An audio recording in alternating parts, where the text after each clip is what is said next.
দাদু, আপনারা সবাই কেমন আছেন? আলহামদুলিল্লাহ।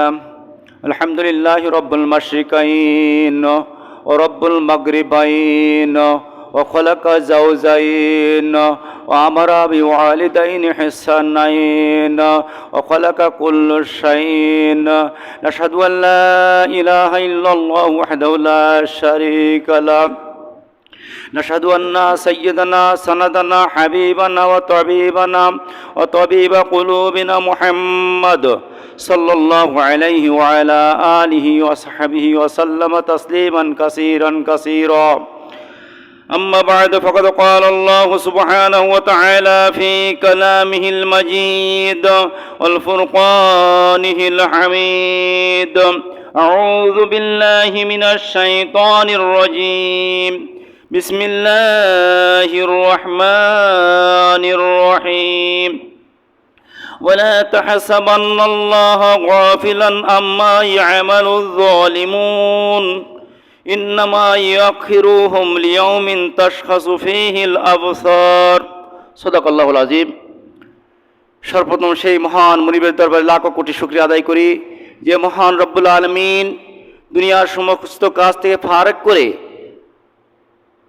আজকের এই মুহররম মাসের ষষ্ঠ দিবসে পবিত্র জুমার দিনে জুমার নামাজ আদায় করার নিমিত্তে জুমার পূর্ব মুহূর্তে মসজিদে সমবেত হয়ে আমলের নিয়তে কিছু কথা বলার এবং শোনার তৌফিক যে মুনিব দান করলেন, ওই মুনিবের দরবারে শুকরিয়া আদায় করে সবাই বলি আলহামদুলিল্লাহ। দুরূদ ও সালাম পাঠ করে মানবতার মুক্তির দিশারি সাইয়্যিদুল মুরসালিন আশরাফুল আম্বিয়া খাতামুন নবিয়্যিন মুরুদুল আল বিশ্বনবী মুহাম্মদুর রাসূলুল্লাহ সবাই বলি সাল্লাল্লাহু আলাইহি সাল্লাম। আমি আপনাদের সামনে মহাগ্রন্থ আল কোরআনুল কারীমের উল্লেখযোগ্য সূরা ইব্রাহিম এর থেকে একটি আয়াতে মুকাদ্দাসা তিলাওয়াত করেছি। আয়াত নম্বর হলো 2-42 এরই আলোকে সংক্ষিপ্ত পরিসরে বর্তমান প্রেক্ষাপটের পরে কিছু কথা বলবো ইনশাআল্লাহ। আমা তৌফিক ইল্লা বিল্লাহ আলাইহি তাওয়াক্কালতু ওয়া ইলাইহি উনীব। আয়াত থেকে আলোচনার প্রারম্ভে শ্রদ্ধাভরে স্মরণ করে এবং দোয়া করি যারা 1952 সনের ভাষা আন্দোলনে অংশগ্রহণ করে বুকের তাজা রক্ত ঢেলে দিয়ে আমাদের জন্য স্বাধীন মাতৃভাষা বাংলা উপহার দিয়ে চিরতরে ঘুমিয়ে গেছেন এবং 1971 সনের দেশমাতৃকার স্বাধীনতা যুদ্ধে অংশগ্রহণ করে টেকনাফ থেকে তেঁতুলিয়া, সুন্দরবন থেকে বান্দরবন পর্যন্ত এই 56,000 বর্গমাইল জমিন স্বাধীন করার লক্ষ্যে একটি লাল সবুজের পতাকা উপহার দেওয়ার লক্ষ্যে পৃথিবীর মানচিত্রে বাংলাদেশ নামক একটি দেশের স্বাধীন মানচিত্র উপহার দেওয়ার লক্ষ্যে পাকিস্তান হানাদার বাহিনীর সঙ্গে লড়ে সুদীর্ঘ 9টি মাস যুদ্ধ করে চিরতরে ঘুমিয়ে গেছেন উভয় দলের ভিতর থেকে যারা ঈমান নিয়ে চলে গেছেন তাদের জন্য দোয়া করে আল্লাহ রাব্বুল আলামিন তাদেরকে শহীদ হিসেবে কবুল করে নিক। সকলে বলেন আমিন। আমরা যারা মসজিদে উপস্থিত আছি, আমাদের ভিতর থেকে আমাদের যাদের জনম দেখি পিতামাতা গহীন কবরবাসী হয়ে গেছে, ওই পিতামাতার রুহের মাগফিরাত কামনা করছি। মুনিবের কাছে দোয়া করি, মুনিব আমাদের পিতামাতার জিন্দেগির গুনাহ খাতা মাফ করে তাদেরকে তোমার জান্নাতুল ফিরদাউসের মেহমান হিসেবে কবুল করে নিন। সকলে বলে আমিন। এবং হযরত শাহজালাল রহমাতুল্লাহ আলাইহি, হযরত খান জাহান আলী রহমাতুল্লাহ আলাইহি, হযরত শাহ মাকদুম রহমাতুল্লাহ আলাইহির পদধূলির জন্য স্মৃতি বিজড়িত বাংলার এই সবুজ ভূখণ্ডে কালেমার পতাকা উড্ডীন করার লক্ষ্যে কোরআনের রাজ কায়েম করার উদ্দেশ্যে কথা বলার কারণে সমকালীন স্বৈরাচার শাসকের অত্যাচারিত হয়ে মজলুম অবস্থায় যারা চলে গেছেন তাদের ভিতর থেকে বিশেষ করে আল্লামা দেলোয়ার হোসেন সাঈদী রহমাতুল্লাহ আলাইহি সহ যারা চলে গেছে সকলের জন্য দোয়া করি আল্লাহ রাব্বুল আলামিন তাদেরকে শহীদ হিসেবে কবুল করেন। সকলে বলেন আমিন। সম্মানিত উপস্থিতি, আল্লাহ রাব্বুল আলামিন কালামে পাকের ভিতরে বলছেন, নিশ্চয় যারা পৃথিবীর বুকে যা জুলুম করে, কি করে? জুলুম করে, আমি আল্লাহ তাদের সম্পর্কে গাফেল না। যারা মানুষের পরে জুলুম করে আমি আল্লাহ তাদের সম্পর্কে গাফেল না। আর আমি আল্লাহ রাব্বুল আলামিন তাদেরকে সময় দিয়েছি, ইন্নামা ইয়াখিরুহুম, তাদেরকে সময় দিয়েছি লিয়াউমিন তাশখাসু ফীহিল আবসার, যে পর্যন্ত চোখের পাতা পলকহীন দৃষ্টিতে তাকিয়ে থাকে, মানে চোখের পাতার পলকের পর অর্থাৎ মৃত্যু পর্যন্ত সময় দিয়েছি জালেমদেরকে। এরপরে আমি আল্লাহ রাব্বুল আলামিন তাদেরকে পাকড়া করবো আমার দরবারে, তাদের উঠতে হবে, তাদের জীবনের হিসাব নিকাশ দিতে হবে। তাহলে যারা জালেম হিসাবে পৃথিবীর বুকে পদচারণ করে, মানুষের পরে জুলুম করে, এদের সম্পর্কে আল্লাহ বেখবর না। আমরা মনে করি যে ক্ষমতা আছে, ক্ষমতার বলে আমরা মানুষের পরে, বিরোধী দলের পরে বিভিন্ন মানুষের পরে অত্যাচার চালাচ্ছি, অত্যাচার স্টিমরোলার চালাচ্ছি, মনে হয় আমার এই অত্যাচারে আমি নাজাত পেয়ে যাব, পৃথিবীর বুকে যেমন স্বাবলম্বী আছি কিয়ামতের ময়দানে মনে হয় স্বাবলম্বী হয়ে যাব। না, আল্লাহ বলছেন না, এটা হবে না। আমি তোমরা যে জুলুম করো এই জুলুম সম্পর্কে আমি বেখবর না।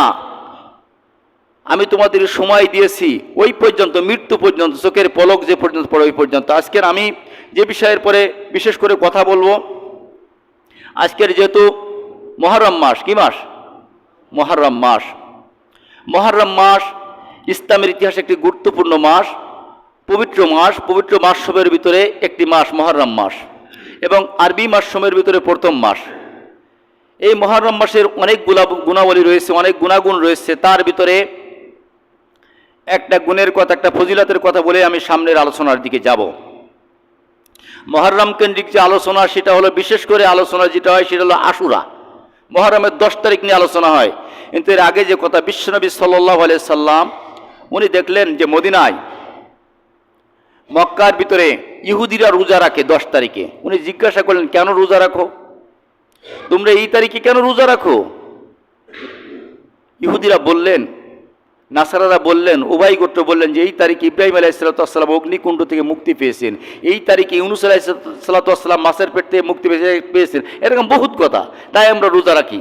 নবী সাল্লাল্লাহু আলাইহি সাল্লাম বললেন, তাই এর বিষয়টা ভালো, এর বিষয়টা ভালো, তো আমিও রোজা রাখবো। উনি রোজা রাখা শুরু করলেন। এরপরে ইহুদিরা কথা বলতে লাগলো, কিছুদিন পরে যে কথা বলা বলি শুরু করতে লাগলো যে মুসলমানেরা আমাদের মতো পালন করতে করতে এক সময় আমাদের মতো হয়ে যাবে, আমাদের মতো হয়ে যাবে। সহিহ মুসলিমের রিওয়ায়াত, সহিহ মুসলিম থেকে আমি বলছি যে আমাদের মতো হয়ে যাবে। তখন বিশ্বনবী সাল্লাল্লাহু আলাইহি ওয়াসাল্লাম বললেন, আমি যদি আগামী বছর আশুরা পাই তাহলে 9 তারিখ এবং 10 তারিখ 2 দিন রোজা রাখবো। কয়দিন? 2 দিন। এর আগে রাখতেন 1 দিন। এই রোজা যদি কোনো বান্দা রাখে, রোজা সম্পর্কে বলছে আল্লাহ রাব্বুল আলামিন তার জিন্দেগীর পূর্ববর্তী 1 বছরের গুনাহ মিটাই দেন একটা রোজার দ্বারা। সুবহানাল্লাহ। গুনাহ মাফ করতে চায় না? তাহলে একটা সুযোগ আসছে, সুযোগ নিব কিনা? সুযোগ নিব, অবশ্যই সুযোগ আমাদেরকে নিতে হবে। তো নবী করিম সাল্লাল্লাহু আলাইহি সাল্লাম পরবর্তী আশুরা আর পালেন না, কিন্তু হাদিস তো হয়ে গেছে নাকি? সাহাবায়ে কিরাম রিদওয়ানুল্লাহি তাআলা আলাইহিম আজমাইনগণ ওটা আমল করেছেন। বিশ্বনবী সাল্লাল্লাহু আলাইহি সাল্লাম একটি রোজা পালন করে উনি চলে গেছেন, কিন্তু উনি হাদিসের মাধ্যমে বলে গেছেন যে 2টি রোজা রাখার কথা নাকি, 9 এবং 10। আর একটা হাদিসের ভিতরে আছে, হাদিসটা জয়ীফ, যে আগে পরে 9 অথবা 11, 10 তো রাখবেনই, 9 অথবা 11, কিন্তু 11 কথার হাদিসটা জয়ীফ। 9 এবং 10 এটা হলো সহিহ মুসলিমের রিওয়ায়াত, সহিহ মুসলিমের রিওয়ায়াত। একটা রোজা রাখবেন, আর যদি যাদের শারীরিক অবস্থা ভালো না, কমপক্ষে একটা রোজা রাখার চেষ্টা করবেন, রাখলে অনেক ফায়দা। তাহলে মুহররম আসছে এই। আর এরপরে মুহররমের যে বিষয়গুলো আছে, আমরা জানি ইসলামের ইতিহাসে মুসলমানদের ভিতরে যে বিভক্ত হয়েছে, এটা হলো মুহররম মাসের 10 তারিখে ইমাম হুসাইন রাদিয়াল্লাহু তাআলা আনহুর শাহাদাত বরণের মাধ্যম দিয়ে মুসলমানদের ভিতরে বিভক্ত নাকি? ইসলামের ইতিহাসে মুসলমানের যুদ্ধ, মুসলমানে এইরকম হানাহানি মারামারি আর একটাও নাই, আছে? আর একটাও নাই। ওখান থেকে মুসলমান 2 ভাগে বিভক্ত হয়েছে, একটা হলো হুসাইনি মুসলমান, আর একটা হলো ইয়াজিদি মুসলমান। আজকেরও বাংলার জমিন নাই, তাম পৃথিবীর বুকে মাশরিক থেকে মাগরিব, শিমাল থেকে জুনুব পর্যন্ত এই 2 গ্রুপই বিদ্যমান, বুঝছেন? একটা হলো হুসাইনি মুসলমান, আর একটা হলো ইয়াজিদি মুসলমান। যারা ইমাম হুসাইন রাদিয়াল্লাহু তাআলার পক্ষ অবলম্বন করে নবী মুহাম্মদ রাসূলুল্লাহ সাল্লাল্লাহু আলাইহি সাল্লামের আদর্শ বাস্তবায়নের দিয়ে মধ্য দিয়ে আল্লাহর হুকুম পালন করে নাজাত পেতে চায়, এরাই হলো হুসাইনি মুসলমান, বুঝছেন কথা? আর যারা ইয়াজিদির পক্ষ অবলম্বন করে, ইয়াজিদির উত্তরসূরি যারা পৃথিবীর জমিনে আছে, এই ইয়াজিদির উত্তরসূরিদের পক্ষ অবলম্বন করে টুকটাক ইসলাম মেনে, অল্প কিছু ইসলাম মেনে নাজাত পেতে চায়, এরা হলো ইয়াজিদির উত্তরসূরি, বুঝছেন? ইয়াজিদি মুসলমান, এই কথা বুঝতে হবে। আর এই যে দ্বন্দ্বটা হয়েছিল, এই দ্বন্দ্বটা কিন্তু জমি নিয়ে না, জমি নিয়ে এই দ্বন্দ্বটা ছিল ক্ষমতা কেন্দ্রিক। কি কেন্দ্রিক? ক্ষমতা কেন্দ্রিক। আল্লাহ রাব্বুল আলামিন কালামে হাকিমের ভিতরে বলে দিলেন সূরাতুল বাকারার ভিতরে, ইন্নী জাইলুন ফিল আরদি খলিফা, ও পৃথিবীর মানুষেরা, আমি তোমাদেরকে জমিনের প্রতিনিধিত্ব করার জন্য আমি সৃষ্টি করেছি। কি জন্য? প্রতিনিধিত্ব করার জন্য, খিলাফতের দায়িত্ব দিয়ে সৃষ্টি করেছি। আর এই খিলাফত দিয়েই কিন্তু এই যুদ্ধ, কি বললাম? খিলাফত নিয়েই যুদ্ধ। এই জন্য বিশ্বনবী মুহাম্মদ রাসূলুল্লাহ সাল্লাল্লাহু আলাইহি সাল্লাম উনি 10টি বছর রাষ্ট্র পরিচালনা করার পরে ওনার ওফাত মোবারক হয়ে গেল। হয়ে যাওয়ার পরে লাশ রেখে দাফন কার্য সম্পাদন না করে তারা এই খলিফা নির্বাচনের কাজে লেগে গেলেন সাহাবায়ে কিরাম রিদওয়ানুল্লাহ তাআলা আলাইহিম আজমাইনগণ। আনসারদের ভিতর থেকে একজন বলল যে আমাদের ভিতর থেকে একজন হবে, আর বললেন যে কুরাইশদের ভিতর থেকে একজন হবে, দুইজন পরিচালনা করবে। তারপরে শেষ সিদ্ধান্তে যেটা হলো, হযরত আবু বকর সিদ্দিক রাদিয়াল্লাহু তাআলা আনহু খলিফা নির্বাচিত হয়ে গেলেন বিভিন্ন প্রস্তাবের মাধ্যমে। যেহেতু সময় সংক্ষেপ করে বলছি, যেহেতু আমাকে তো 10 তারিখ পর্যন্ত যাওয়া লাগবে, নাকি 10 তারিখ পর্যন্ত যাওয়া লাগবে, এই জন্য গাড়ি একটু দ্রুত না চালাতে হবে না, একটু দ্রুত চালানো লাগবে। শর্টকাট দিকে দ্রুত চালাতে হবে, শর্টকাট পথে যেতে হবে। এই জন্য যখন খলিফা নির্বাচিত হয়ে গেল, লাশ কিন্তু এখনো, রসুলের লাশ মুবারক কিন্তু এখনো মাটি হয়নি। মাটি হয়েছে? বিশ্বনবী সাল্লাল্লাহু আলাইহি সাল্লাম বলেছেন, পৃথিবীর মানুষেরা তোমরা 3টি কাজ তাড়াতাড়ি করো। কয়টা কাজ? 3টি কাজ তাড়াতাড়ি করে। একটা, যখন নামাজে রক্ত হয় তখন তাড়াতাড়ি নামাজ পড়ো, এখানেই তো ঢিলেমি, এখানেই ঢিলেমি। যখন বিবাহযোগ্য সন্তান থাকে তাড়াতাড়ি বিবাহ দাও, এখানেই ঢিলেমি। ছেলে চাকরি কখনো করে না, অথচ ফেসবুক ইন্টারনেটের মাধ্যমে, নেটের মাধ্যমে 3টে মেয়ের সঙ্গে সম্পর্ক হয়ে গেছে, চাকরি করবে তারপরে বিয়ে দেব, হাদিসের অবমাননা। এরপরে আরেকটা কাজ হলো যে যখন তোমাদের মাইয়েত আসে তাড়াতাড়ি দাফন কাফনের ব্যবস্থা করো। এখানে বলি ছেলে বিদেশ আছে, 3 দিন পরে আসবে, 3 দিন পরে মাটি হবে। এই জাকিদা দেখেন, আমরা 3টেই কিন্তু পরিপূর্ণ হাদিস পরিপন্থী আমল করি। তো এই জন্য আবু বকর সিদ্দিক রাদিয়াল্লাহু তাআলা ওনাকে খলিফা নির্বাচিত করে দিলেন। খলিফা নির্বাচিত হওয়ার পরে আবু বকর সিদ্দিক রাদিয়াল্লাহু তাআলা উনি সুন্দরভাবে ঠিকঠাকভাবে 2 বছর 3 মাস রাষ্ট্র পরিচালনা করলেন। কয় বছর? 2 বছর 3 মাস রাষ্ট্র পরিচালনা করলেন। রাষ্ট্র পরিচালনা করার পরে উনি হযরত উমর ইবনুল খাত্তাব রাদিয়াল্লাহু তাআলার নাম প্রস্তাব করে গেলেন যে আমার পরে পরবর্তী জেনারেশন যিনি খলিফা হবেন উনি হবেন উমর, উনি হবেন উমর। এই নাম নির্বাচন করে যাওয়ার পরে পরবর্তী যে সাহাবায়ে কিরাম রাদিয়াল্লাহু তাআলা আলাইহিম আজমাইন ছিলেন, তারা উমর ইবনুল খাত্তাব রাদিয়াল্লাহু তাআলাকে পরবর্তী মদিনার খলিফা নির্বাচিত করে ফেললেন। নির্বাচিত করার পরে উনিও নিয়মিতভাবে হযরত আবু বকর সিদ্দিক রাদিয়াল্লাহু তাআলা যদি ইচ্ছা করতেন ওনার ছেলেকে দায়িত্ব দিবে, পারতেন না? তাহলে তো উনি তো সেটা করেননি। সুযোগ ছিল কি না? সুযোগ ছিল, উনি কিন্তু সেটা করেননি। উনি উমর ইবনুল খাত্তাব রাদিয়াল্লাহু তাআলার নাম প্রস্তাব করে গেলেন। উমর ইবনুল খাত্তাব রাদিয়াল্লাহু তাআলা ক্ষমতায় আসলেন। ক্ষমতায় আসার পরে উনি 10 বছর রাষ্ট্র সুন্দরভাবে কোরআন দিয়ে পরিচালনা করলেন। 10 বছর পরে ওনার যখন ওফাত মুবারক হয়ে গেল, হওয়ার আগ মুহূর্তে ওনার ছেলে আব্দুল্লাহ ইবনে উমর রাদিয়াল্লাহু তাআলা উনি বললেন না, আব্বু এবং হযরত হাফসা রাদিয়াল্লাহু তাআলা 2 দিন বললেন যে আপনি কার উপর দায়িত্ব দিয়ে বললেন না, আমি কার উপর দায়িত্ব দিব না, আমি আমার রাসূলকে অনুসরণ করলাম। কাকে? রাসূলকে অনুসরণ করলাম। তবে আমি একটা কাজ করে দিয়ে গেলাম যে আমার লাশ নিয়ে যত দ্বন্দ্ব হবে, আমার লাশ নিয়ে, আমার লাশে রাসূলের লাশের মতো মাটি দিয়ে দেরি হবে, বিলম্ব হবে। এই জন্য আমি উমর ইবনুল খাত্তাব রাদিয়াল্লাহু তাআলা 6 সদস্য বিশিষ্ট একটি কমিটি করে দিয়ে গেলাম। কি? 6 সদস্য বিশিষ্ট একটি কমিটি করে দিলাম, যেটা কেয়ারটেকার সরকারের যে ব্যবস্থাপনা এখান থেকে নিয়ে আসছিল মরহুম গোলাম আযম রাহমাতুল্লাহ আলাইহি নিয়ে আসছিল। কেয়ারটেকার সরকার উমর ইবনুল খাত্তাব রাদিয়াল্লাহু তাআলা 6 সদস্য বিশিষ্ট একটি দল কমিটি করে গেলেন। ওনার ওফাতের পরে এই 6 সদস্য বিশিষ্ট যে প্রতিনিধি আছে এরা রাষ্ট্র পরিচালনা করবে। এরা পরামর্শ করে আমরু শুরা বাইনাহুম, পরামর্শ ভিত্তি করে পরবর্তী জেনারেশন খলিফা নির্বাচিত করবে। এরপরে ওনারা ওই 6 সদস্য বিশিষ্ট লোক আলোচনার মাধ্যমে উসমান রাদিয়াল্লাহু তাআলাকে দায়িত্ব দিলেন। উসমান রাদিয়াল্লাহু তাআলা নিতে চাচ্ছেন না, যে আমি দায়িত্ব নিব না, আমি পারবো না, আমি অযোগ্য, অন্য লোককে দেন। তারপরে তাকে চাপ দিয়ে দেওয়া হলো, উনি দায়িত্ব নিলেন। দায়িত্ব নেওয়ার পরে উনি 12 বছর রাষ্ট্র পরিচালনা করলেন। কয় বছর? 12 বছর রাষ্ট্র পরিচালনা করলেন। এরপরে উনি আঘাতপ্রাপ্ত হলেন। আঘাতপ্রাপ্ত হওয়ার পরে শাহাদাতের আগ মুহূর্তে উনি কিন্তু কাউকে দায়িত্ব দিয়ে যাননি। উনি বললেন আমি আমার রাসূলকে অনুসরণ করলাম, রাসূলকার উপরে দায়িত্ব দিয়ে যাই না, আমিও দিলাম না। বুঝছেন? এরপর সাহাবায়ে কিরাম রিদওয়ানুল্লাহ তাআলা আলাইহিম আজমাইনগণ আলোচনার মাধ্যমে আলী রাদিয়াল্লাহু তাআলাকে নির্বাচিত করলেন।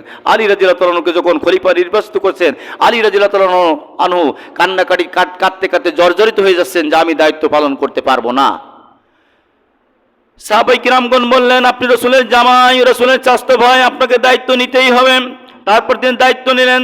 দায়িত্ব নেওয়ার পরে উনি 4 বছর দায়িত্ব পরিচালনা করলেন। কয় বছর? 4 বছর দায়িত্ব পালন করলেন। দায়িত্ব পালন করার পরে এরপর লোকজন পরামর্শের ভিত্তিতে হাসান রাদিয়াল্লাহু তাআলার উপরে দায়িত্ব দিলেন। হাসান রাদিয়াল্লাহু তাআলা 6 মাস দায়িত্ব পালন করলেন। দায়িত্ব পালন করার পরে প্রদেশী গভর্নর হযরত মুয়াবিয়া রাদিয়াল্লাহু তাআলা অসন্তুষ্ট প্রকাশ করলেন যে আমি হাসানকে মেনে নিতে পারতেছি না। ইমাম হাসান রাদিয়াল্লাহু তাআলা এটা বুঝতে পেরে যে উনি হলেন রাসূলের জলিল কদর সাহাবী, বর্জি সাহাবী, কাতেবে ওহী, আমার পিতৃ সমতুল্য, আমি উনাকে সমর্থন করলাম। সমর্থন করে উনি স্বেচ্ছায় দায়িত্ব ছেড়ে দিলেন।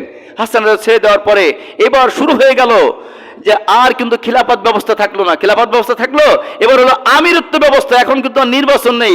মুয়াবিয়া কি নির্বাচিত খলিফা না নিজে নিজে হলো? নিজে হলো, জোর করে হলো। এই জন্য এখন আর খিলাফত ব্যবস্থা থাকলো না। ওয়াল খিলাফাতু ফিল মদিনা ওয়াল ইমারাতু ফিশ শাম। এবার হয়ে গেল আমিরের দায়িত্ব। এই দায়িত্ব নেওয়ার পরে এবার চলতে লাগলো। চলতে নবুয়তের 40 বছর পার হয়ে গেল। পার হয়ে যাওয়ার পর মুয়াবিয়া রাদিয়াল্লাহু তাআলা নিজ দায়িত্ব নিয়ে উনি যেহেতু কাতেবে ওহী, উনি 20 বছর সুন্দরভাবে রাষ্ট্র পরিচালনা করেছেন। ওনার 20 বছর 10 বছর অতিবাহিত হওয়ার পরে হিজরি 50 সনে উনি ওনার পরবর্তী খলিফা ওনার ছেলে ইয়াজিদকে ঘোষণা দিয়ে দিলেন। তখন রাসূল করিম সাল্লাল্লাহু আলাইহি ওয়াসাল্লামের জলিল কদর অনেক সাহাবী জীবিত, তারা ক্ষোভে ফেটে পড়ল। কি দরকার, রাসূলের সাহাবী তো রয়েছে, তো এদের বাদ দিয়ে আপনি কেন এখনো কবে মৃত্যুবরণ করবেন তার ঠিক নেই, আপনি আগে কেন বায়াত দিচ্ছেন, তাকে আগে কেন খলিফা ঘোষণা করতেছেন? এরপরে এই ঘটনা কেন্দ্র করে প্রখ্যাত সাহাবী হযরত আমর বিন হাজাম আনসারী রাদিয়াল্লাহু তাআলা মুয়াবিয়া রাদিয়াল্লাহু তাআলার কাছে এসে বসলেন। বসে উনি বললেন যে ভাই মুয়াবিয়া, তুমি কোন সিস্টেমের ভিতরে ব্যত্যয় ঘটাচ্ছ। যে সাহাবায়ে কিরাম রাদিয়াল্লাহু তাআলা আলাইহিম আজমাইন খোলাফায়ে রাশিদে চলে গেল, তাদের ভিতরে তো এরকম কোনো সিস্টেম ছিল না, তুমি কেন এটা করতেছো? উনি বললেন যে আমি তোমাকে আল্লাহর কথা স্মরণ করে দিতে চাই। সাহাবী আমর বিন আব্দুল্লাহ আল হাজার আসলামী রাদিয়াল্লাহু তাআলা উনি বলেন, মুয়াবিয়া, আমি তোমাকে আল্লাহর কথা স্মরণ করে দিতে চাই। উযকুরুল্লাহ ফি উম্মতি মুহাম্মাদিন বিমান তাস্তাহিকু আলাইহা। আমি উম্মতি মুহাম্মাদের ভিতরে যে ব্যত্যয় আছে, যে সমস্যা আছে, এটা আমি তোমাকে উযকুরুল্লাহ আল্লাহর কথা স্মরণ করে দিতে চাই। মুয়াবিয়া রাদিয়াল্লাহু তাআলা বললেন যে এটা তুমি বললেন নাসালতা ওয়া কুনতা মিন রাইক, এটা তো তোমার ব্যক্তিগত কথা, এটা তো হাদিস আর কোরআন না। আমাদের পরে, আমাদের প্রজন্মের পরে, আমাদের পরে তো আমাদের সন্তানরাই রাষ্ট্র পরিচালনা করবে, এটাই তো ঠিক। আর কে পরিচালনা করবে? বিদায় আমি আমার ছেলে ইয়াজিদকে যোগ্য মনে করেছি, তাই তাকে আগাম বায়াত দিয়েছি। বুঝছেন, আগাম বায়াত দিয়েছি। বায়াত দেওয়ার পরে মুয়াবিয়া রাদিয়াল্লাহু তাআলার চারপাশে যে লোকজন ছিল, তেলবাজ লোক, রাষ্ট্রপ্রধানের পাশে কিছু থাকে না, নেতা চুরি করলে বলে সুবহানাল্লাহ, হ্যাঁ ঠিক হয়েছে, গম চুরি করলে ঠিক আছে, ভালো কাজ করলে ঠিক আছে, সব ওদের কাজগুলো ঠিক আছে। ওরা বলছে হ্যাঁ আপনার সিদ্ধান্তটাই সঠিক, আপনি যা করেছেন সঠিক। তখন মুয়াবিয়া রাদিয়াল্লাহু তাআলা বললেন, আমার সিদ্ধান্ত যদি সঠিক হয়ে থাকে, তোমরা এখনই আমার ছেলের হাতে আগাম বায়াত নিয়ে নাও। তারা বায়াত নেওয়া শুরু করলো। অনেক লোক তখন তার হাতে বায়াত গ্রহণ করলো। বায়াত গ্রহণ করার পরে নবী করিম সাল্লাল্লাহু আলাইহি ওয়াসাল্লামের তখন অনেক জলিল কদর সাহাবী জীবিত, তারা ইনি আন্দোলন শুরু করে দিল, কথাবার্তা শুরু করতে করতে তারা ইমাম হুসাইন রাদিয়াল্লাহু তাআলা আনহুকে বলতে লাগলো যে আপনি এর হকদার, আপনাকে খিলাফতের দায়িত্ব নিতে হবে, আপনাকে আমরা আমির বানাবো, আমরা আপনার হাতে বায়াত নিব। এর ভিতর থেকে কুফার থেকে লক্ষাধিক চিঠি আসলো ওনার কাছে। সেই চিঠি এবং এনাদের সিদ্ধান্তের পরে ভিত্তি করে উনি দায়িত্ব নেওয়ার জন্য দায়িত্ব নেওয়ার জন্য প্রস্তুতি নিলেন। আল বিদায়া ওয়ান নিহায়া কিতাবের ভিতরে লিখছে ইয়াজিদ সম্পর্কে, ইয়াজিদ ছিল একজন মদখোর, কিন্তু ছিল কোরআনের হাফেজ। কি কোরআনের হাফেজ? ওই দেশের চিফ জাস্টিস, গ্র্যান্ড মুফতি, লেখাপড়া কম ছিল, কিন্তু ছিল মদখোর, নামাজ ঠিক মতো পড়তো না। এবং পিতার শাসন আমলে এখন যেরকম দেখিনে, ছেলে এমপি হলেই, বাপ যদি এমপি হয়, ছেলে ডানা কাটা পৈরি না চায়, ওই রকম কাজ উনিও করতেন। বুঝছেন? এরপরে উনি মদিনার লোকজনের কথাবার্তা করে শুনে পরামর্শ ভিত্তিকভাবে ওনার ভাই মুসলিম ইবনে আকিল রাদিয়াল্লাহু তাআলা আনহু ওনাকে কুফায় পাঠালেন যে যাও, কুফার লোক চিঠি লিখেছে এটা দেখো। যাওয়ার পরে মুসলিম ইবনে আকিল রাদিয়াল্লাহু তাআলা আনহুকে কুফার লোকজন পাওয়ার পরে তারা আনন্দে আত্মহারা যে আমরা পেয়েছি। তারা ওনার হাতেই ইমাম হুসাইন রাদিয়াল্লাহু তাআলার মাধ্যম হিসাবে ওনার হাতেই 18,000 লোক বায়াত গ্রহণ করলো। কত হাজার লোক? 18,000 লোক বায়াত গ্রহণ করলো। এই 18,000 লোক বায়াত গ্রহণ করলো। ইমাম হুসাইন রাদিয়াল্লাহু তাআলা বললেন, আন-নাসু আলা দীনি মুলুকিহিম, যদি দেশের রাজা, দেশ প্রধান যদি মদখোর হয়, তাহলে অন্য লোক তো তাই হবে।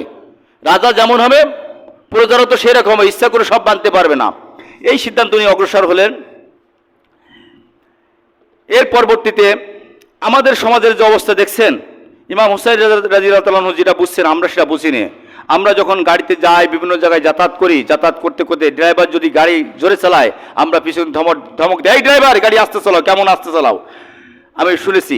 কিন্তু এরপরে যখন মসজিদের ইমাম নির্বাচন হয়, 300 লোকের ইমাম যখন নির্বাচিত হয়, তখন খুঁটি বেশি দেখায়, ওর বউ পর্দা করে কিনা, সাবান নামাজ পড়ে কিনা, দাড়ি কিরা করলাম বা ও সবসময় টুপি মাথায় দিয়ে বেড়ায় কিনা, টু জেড খোঁজ খবর নেওয়া হয়। 300 লোকের ইমাম নির্বাচন করার জন্য আমরা এত বাছাবাছি করি। আমি এই মসজিদের দায়িত্বে আছি, এই মসজিদ দায়িত্বে আছি, এখন এখানে এত বাছাবাছি, তো এই মসজিদ আদায় হয়, আমি কি ইচ্ছা করি ক্যাশ বাক্সের চাবি থাকে আরেকজনের, ওর থেকে 10 টাকা নিতে পারবো? আচ্ছা, সুযোগ কোন ইমাম সাহেব আছে সুযোগ 10 টাকা নেওয়ার? সুযোগ নেই, 10 টাকা নেওয়ার সুযোগ নেই।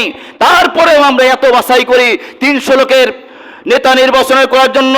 যখন এই মনিরামপুর নয়, বাংলাদেশের একটা এমপি বা একটা মেম্বার, একটা চেয়ারম্যান নির্বাচিত হয়, বহু লোকের যার কাছে লক্ষ লক্ষ টাকা আসে, ওখানে আমরা নির্বাচন করি না, ওখানে আমরা বাছাই করি না। ইমাম হুসাইন রাদিয়াল্লাহু তাআলা থেকে আমাকে শিক্ষা নিতে হবে, কারবালার প্রান্তর থেকে আমাকে শিক্ষা নিতে হবে। রক্তক্ষয়ী লোমহর্ষক ওই কারবালা থেকে আপনাকে আমাকে শিক্ষা নিতে হবে। কি শিক্ষা দেয় ইমাম হুসাইন রাদিয়াল্লাহু তাআলা?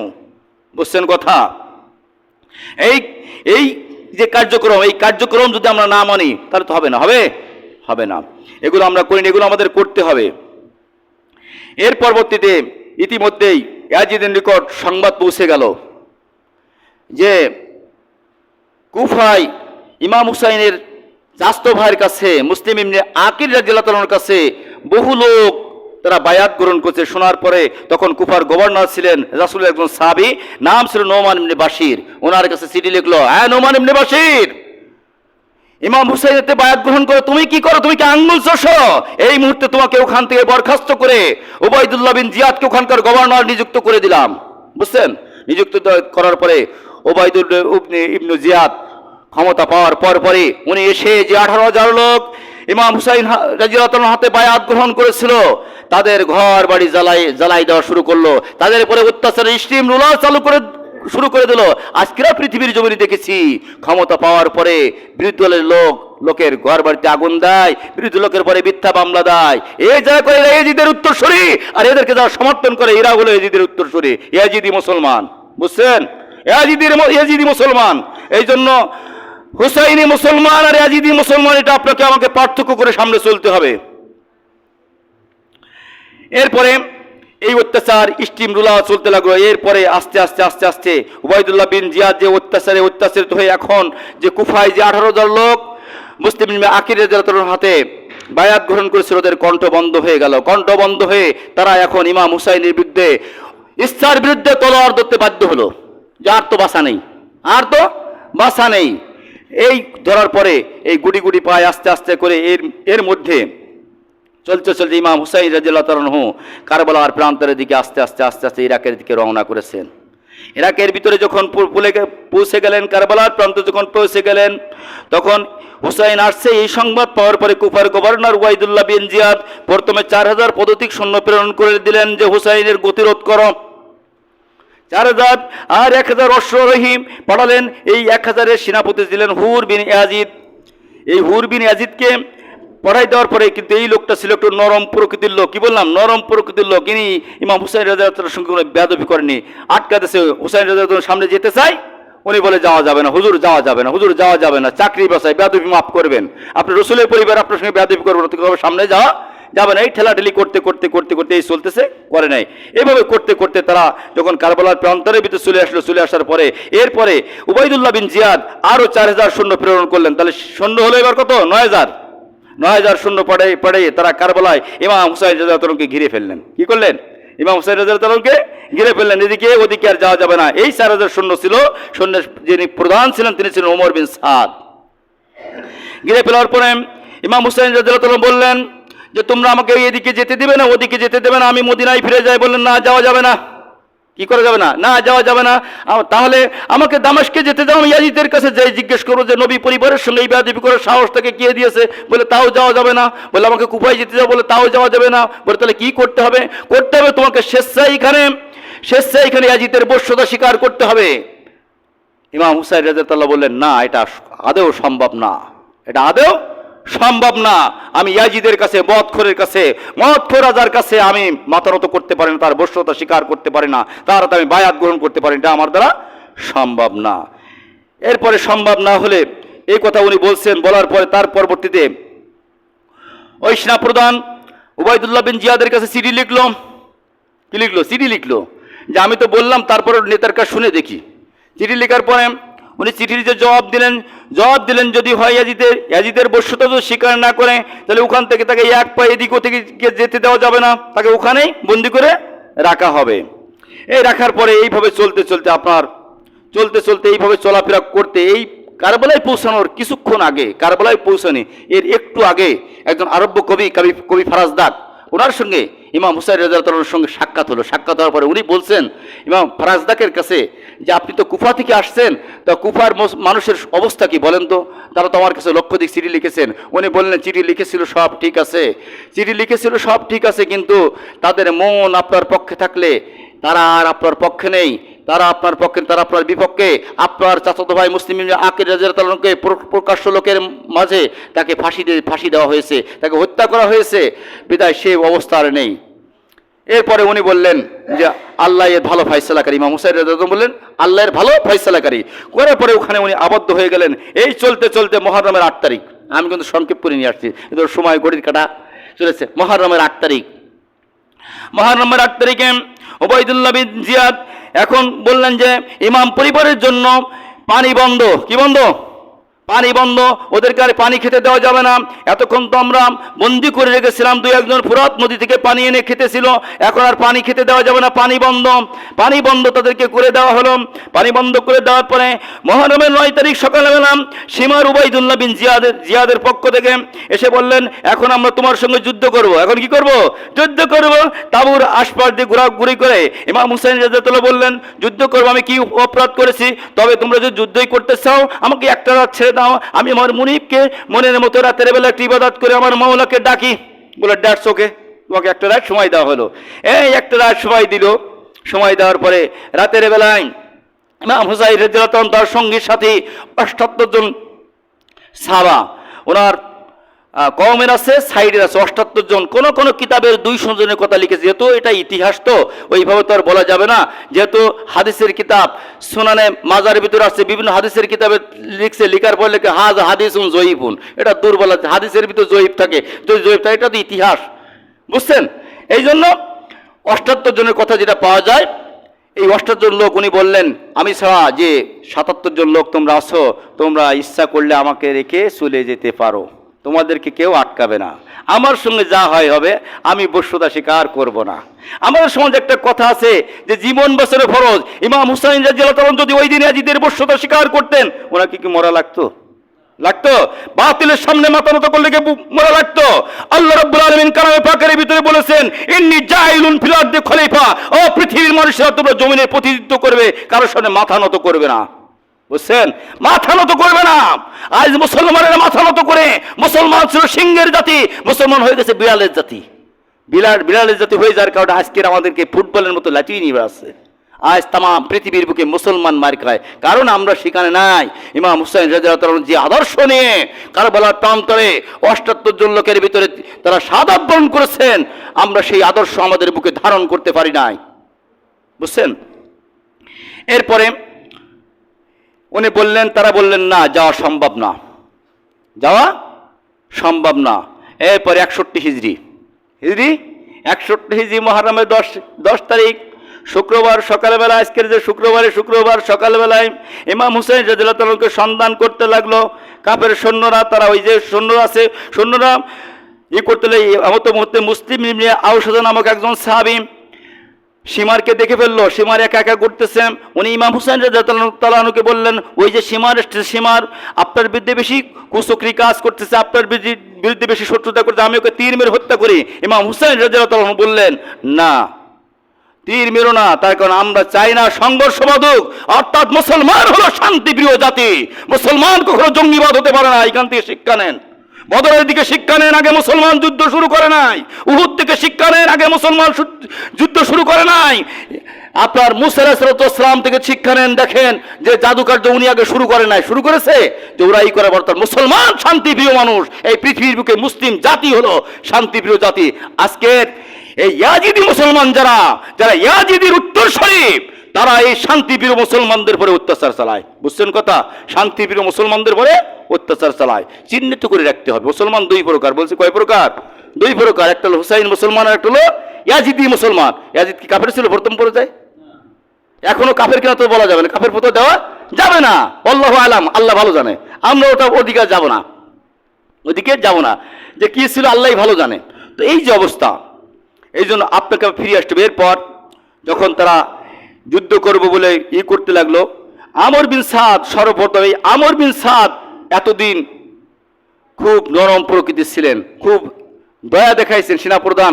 উনি এইবার তীর মেরে বললেন আমি যুদ্ধ শুরু করে দিলাম। আমি কি করলাম? যুদ্ধ শুরু করে দিলাম, চাকরি বাঁচায়।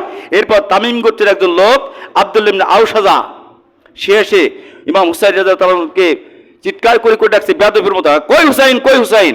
হুসাইন রাদিয়াল্লাহু বললেন মানাংতা, তুমি কে?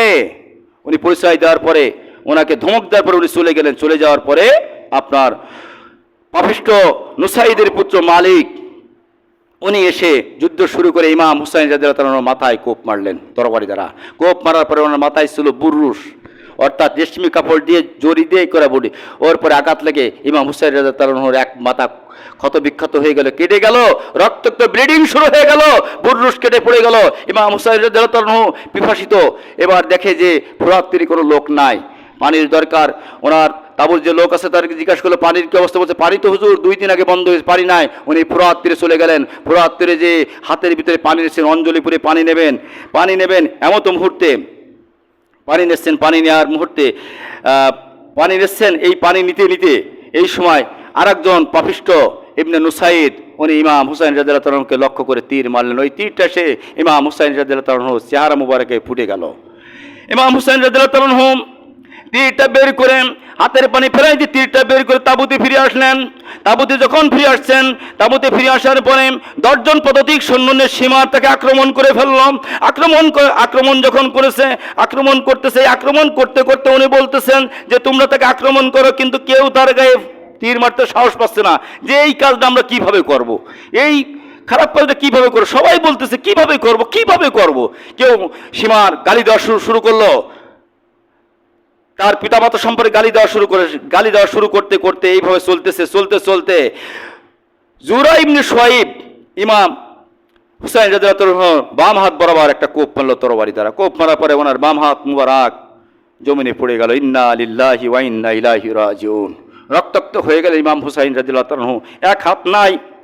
এরপরে ঘোড়ার পর থেকে সিনান ইবনে আমর বর্ষা মারল ইমাম হুসাইন রাদিয়াল্লাহু তাআলা মাথা বরাবর, ওটাতে মাথায় বিদ্ধ হলো। বিদ্ধ হওয়ার পরে ইমাম হুসাইন রাদিয়াল্লাহু তাআলা জমিনের পরে পড়ে গেলেন। কি করলেন? জমিনের পরে পড়ে গেলেন। জমিনের পরে পড়ে যাওয়ার পরে সিনান ইবনে আমর দয় তরবারি থেকে ঘোড়া থেকে নেমে ইমামের গলায় ছুরি চালাই দিলেন। ছুরি চালাই দেওয়ার পরে কিন্তু উনি মস্তক দ্বিখণ্ডিত করেন নাই। ছুরি চালাই দেওয়ার পরে এরপরে সীমার এসে ওনার বুকের পরে বসে মস্তকটা আলাদা করে ফেললাম। এদিকে ওয়াইদুল্লাহ বিন জিয়াদ উনি ঘোষণা দিয়ে দিলেন যে ও ইয়াজিদের সৈন্যরা, আমার সৈন্যরা, আমরা তো ইয়াজিদের দরবারে ইমাম হুসাইনের মস্তক নিয়ে যাচ্ছি। ওনার যে মস্তক ভিঞ্জে লাশ আছে, এই লাশের পর দিয়ে তোমরা ঘোড়া চালাও। কি করো? ঘোড়া চালাও। ঘোড়া চালাইতে চালাতে তার হাড্ডি গুড্ডি সব ভেঙে দাও, মিশিয়ে দাও। এইভাবে নবী পরিবারে অত্যাচার হয়েছে শুধুমাত্র খিলাফত ব্যবস্থা কায়েমের জন্য। কিসের জন্য? খিলাফত ব্যবস্থা কায়েমের জন্য। বাতিলের সামনে মুসলমান কখনো মাথা নত করবে না, বুঝছেন? বাতিলের সামনে কখনো মুসলমান মাথা নত করবে না। আল্লাহ এই জন্য বলছে ওয়ালা তামুতুন্না ইল্লা আনতুম মুসলিমুন, কমপ্লিট সারেন্ডার টু আল্লাহ, পরিপূর্ণ আল্লাহর কাছে আত্মসমর্পণ না করে তোমরা কবরে এসি না। ওয়ালা তামুতুন্না ইল্লা আনতুম মুসলিমুন আছে না কোরআন শরীফে? তোমরা মুসলমান না হয়ে সূরা আল ইমরানের ভিতরে 101 নম্বর আয়াত, যে আমার কাছে এসো না, কমপ্লিট সারেন্ডার না করে। এই চলতে চলে মস্তক দ্বিখণ্ডিত হয়ে গেল। মস্তক দ্বিখণ্ডিত হয়ে যাওয়ার পরে সৈন্যদের মধ্য থেকে খাউলি ইবনে ইয়াজিদ নামক একজনের কাছে ওই মাথাটা দিয়ে দিলেন। ওই মাথাটা লাঠির ভিতরে, গলার ভিতরে, মস্তক ওর ভিতরে লাঠি ঢুকোয়ে যে গভর্নর, ওই গভর্নরের কাছে উবাইদুল্লাহ বিন জিয়াদের কাছে নিয়ে যাওয়া হলো। উবাইদুল্লাহ বিন জিয়াদ ওই মাথাকে এবার দামেশকে ইয়াজিদের দরবারে পাঠালো। ইয়াজিদের দরবারে পাঠানোর পরে বিদায় আর নিহায়া কিতাবের ভিতরে দুটো ঘটনা নিয়ে আসছে। একটা বলছেন যে ইয়াজিদ অনুতপ্ত হলেন যে হুসাইন, আমি যদি ওখানে থাকতাম তোমাকে হত্যা আমি করতাম না, আমি তো তোমাকে হত্যা করতে বলি না। আরেকটা রেওয়াজ পাই যেটার পরিপূর্ণ বিপরীত, ওনার কাছে ছিল একটা লাঠি, ওই লাঠি দিয়ে এখানে গুঁতো মারতেছেন। ওই সময় একজন সাহাবী ছিল রাসূলের, সাহাবী ছিলেন বাজ্জার রাদিয়াল্লাহু তাআলা আনহু। উনি ইয়াজিদকে বললেন, ইয়াজিদ তুমি কি করতেছো? রাআইতুন নবী সাল্লাল্লাহু আলাইহি ওয়াসাল্লাম ইয়াসুম্মুহু, আমি দেখেছি নবী মুহাম্মদ সাল্লাল্লাহু আলাইহি ওয়াসাল্লামকে চুমু দিতে, তুমি কোথায় কি করতে? তুমি লাঠি নামাও। এই হলো বিষয়, বুঝছেন কথা? এই হলো বিষয়। তাহলে কারবালা আমাদেরকে নিয়ে আসছে, মুহররম আমাকে নিয়ে আসছে কি শিক্ষা দিতে নবী মুহাম্মদ রাসূলুল্লাহ সাল্লাল্লাহু আলাইহি ওয়াসাল্লামের আদর্শ বাস্তবায়ন দিয়ে জাহান্নাম থেকে পরিত্রাণ নিয়ে জান্নাতের পাথর সংগ্রহ করার জন্য, নাকি জান্নাতের পাথর সংগ্রহ করার জন্য পারবো তো ইনশাল্লাহ? আর আগে কি বলেছি? রোজা মনে থাকবে তো? রোজা। তা যে কথাগুলো বললাম, আল্লাহ রাব্বুল আলামিন আমি সকলকে বাস্তব জীবনে আমল করার তৌফিক দান করুন। সকলে বলেন আমিন। ওয়া আলাইকুম ওয়া রাহমাতুল্লাহ।